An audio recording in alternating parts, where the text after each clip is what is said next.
Extra মিনিটের বাকি ছিল ৩০ সেকেন্ডেরও কম। ম্যাচ তখন ৩-৩ সমতায়। যে কোনো এক দলের গোল মানেই সোনালি ট্রফিটা তাদের। ঠিক তখন একটা সুযোগ তৈরি হয়। ফ্রান্সের কুলো মুয়ানি একা পেয়ে যান এমিলিয়ানো মার্টিনেজকে।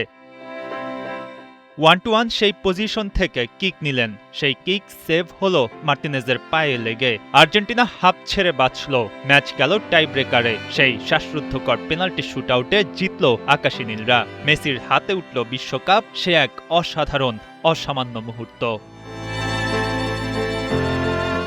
এমি মার্টিনেজ এরপর কতবার যে সেই বিশ্বকাপের কথা স্মরণ করলেন। বারবার তার কাছে ফিরে আসে একটা প্রশ্ন, কি করে অমন এক সেভ দিয়েছিলেন। ১৯ ডিসেম্বর ২০২৪-এ মার্টিনেজ একটা ঘোষণা দেন। সেই আলাপে উপস্থিত ছিলেন Enzo Fernandez, Mac Allister, Gonzalo Montiel, Lautaro Martinez.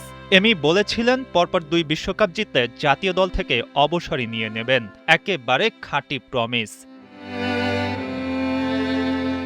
New jersey স্টেডিয়ামে ফাইনালের মঞ্চে নামার অপেক্ষাটা দ্রুত ফুরিয়ে আসছে। এর মধ্যে প্রি ম্যাচ প্রেস কনফারেন্সে আসেন এমি মার্টিনেজ। কোনো সাংবাদিক অবশ্য তাকে এমন প্রশ্ন করেননি যে তিনি সত্যি অবসরে যাচ্ছেন কিনা। তবে এদিন এমি জানিয়েছিলেন ইংল্যান্ডের বিপক্ষে সেমিফাইনালের জয় তার ক্যারিয়ারের দ্বিতীয় সেরা। প্রথম সেরা ম্যাচটা যে কাতার বিশ্বকাপ ফাইনাল সে কথা না বললেও চলে।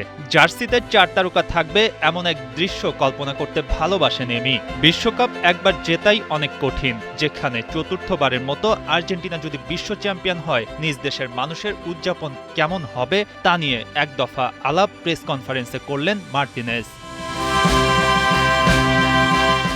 স্পেনের শক্তিমত্তা সম্পর্কে জানা আছে আর্জেন্টিনার, দিবুরও সেটা অজানা নয়। শুধু লামিনের জন্য না, পুরো দলটাই দুর্দান্ত। বাড়তি সতর্ক যে থাকতে হবে আর্জেন্টাইন গোলকিপারকে সেটা জানেন। ভক্তদের এমন এক ফাইনাল ম্যাচ উপহার দিতে চান এমি মার্টিনেজ, যা তারা লম্বা সময় ধরে মনে রাখতে পারেন। বাংলাদেশে এমি মার্টিনেজকে ডাকা হয় বাজ পাখি। সেই আদরের বাজ পাখি কাতার বিশ্বকাপের ফাইনালে এসেছিলেন ত্রাতা হয়ে। সেখান থেকে এবার নর্থ আমেরিকা, আরেকটা বিশ্বকাপ ফাইনালের সামনে আর্জেন্টিনা। নিশ্চয়ই মার্টিনেজ স্মৃতি আওড়াচ্ছেন। কুলো মুয়ানির সেই শট, টাইব্রেকারের সেভ আর উঁচিয়ে ধরা সেই সোনালি ট্রফি। এখন প্রশ্নটা আসে, আবার বিশ্বকাপ জিতলে তার দেয়া কথা অনুযায়ী সত্যি কি অবসর নিচ্ছেন এমি মার্টিনেজ? তার জন্য আগে বিশ্বকাপটা জিততে হবে তো।